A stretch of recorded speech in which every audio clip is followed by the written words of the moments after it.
బచ్చో సూర్యకాంత్ త్రిపాఠి నిరాళ గురించి తెలుసుకున్నాం కదమ్మా.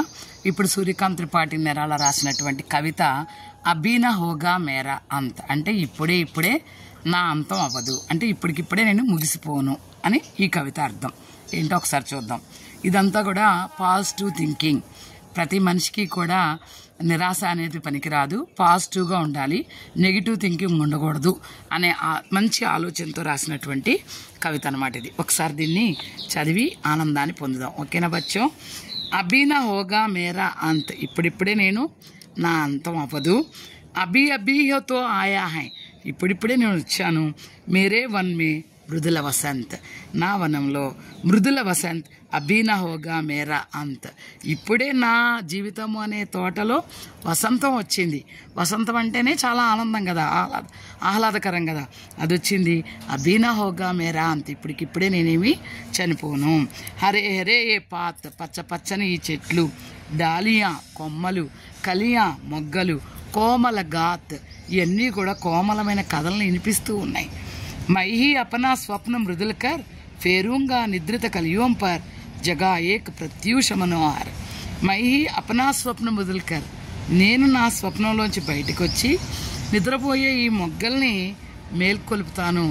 దీంతో చాలా ఆనందకరమైన వాతావరణం ఏర్పడుతుంది. ఇక్కడ చూడండి, నిద్రపోయే మొగ్గలంటే ఇక్కడ యువకులని అర్థం. పుష్పసే తంద్రాల లాలస కీంచులుంగామై, ప్రతి పువ్వు నుండి కూడా ఆ వికసించేటప్పుడు ఆ పువ్వు తన బద్ధకాన్ని వదిలేసి చాలా ఆహ్లాదకరంగా మారుతుంది అనమాట. అలా ఆ బద్ధకాన్ని వదిలించేట్టుగా నేను ప్రతి పువ్వుని స్పర్శిస్తూ వెళ్తూ ఉంటా. అంటే ఇక్కడ అర్థం ఏంటంటేనమ్మా, భారతదేశంలో చాలామంది యువత ఉన్నారు. ఈ యువతను మేల్కొల్పడం, వీళ్ళని సానుకూల దృక్పథంలో ముందుకు తీసుకెళ్ళడం అనేది ఈ కవి యొక్క ఉద్దేశం అనమాట. దీన్ని యువకుల్ని దేంతో పోల్చారు ఈయన? ఈ మొగ్గలతోనూ పువ్వులతోనూ ప్రకృతితో పోల్చారనమాట. అప్పుడే నవజీవన్ కా అమృత సహర్ష కీంచుదూంగామై, నా నవజీవన యొక్క అమృతాన్ని నేను చాలా బాగా లాక్కుంటా, అంటే ఆస్వాదిస్తూ ఉంటా.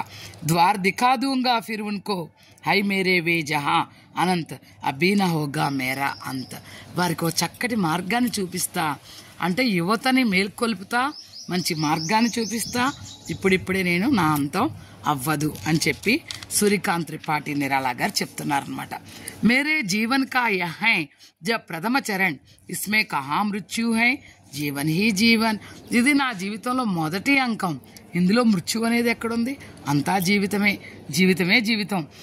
అభీ పడా హై ఆగే సారా యవ్వన్, ఇంకా ముందు యవ్వనం అంతా కూడా ముందుంది. స్వర్ణకిరణ కల్లోలకర బహతారే యా బాలక్ మన్, ఈ బాలకుడైనటి మనస్సు స్వర్ణకిరణ కల్లోలకర బహతారే, బంగారపు కిరణాలతో ప్రవహిస్తూ ఉంటుంది ఆనందంగా. కాబట్టి ఇప్పుడిప్పుడే నా అంతం అవ్వదు, ఇదే ఆరంభం అని చెప్పి యువతని మేల్కొల్పుతున్నారు సూర్యకాంత్ త్రిపాఠి నిరాళ. మేరే హీ అవికసిత రాగసే వికసిత హోగా బంధు వసంత్, నా అవికసిత రాగసే, నా అభివృద్ధి చెందని ఈ రాగంతో వికసింపజేస్తాను. బంధు వసంత్, వసంత ఋతువు, నాలో వసంత ఋతువు వచ్చి నన్ను వికసింప చేస్తుంది. వికసిత్ హోగా బంధు వసంత్ అభీ నా హోగా మేరా అంత్, ఇప్పుడిప్పుడే నా అంతం అవ్వదు, ఇది నా ఆరంభం. అంటే పాజిటివ్ థింకింగ్ గురించి ఈ కవి ఇక్కడ చెప్పడం జరిగింది. అచ్చా బచ్చో, ధన్యవాద్.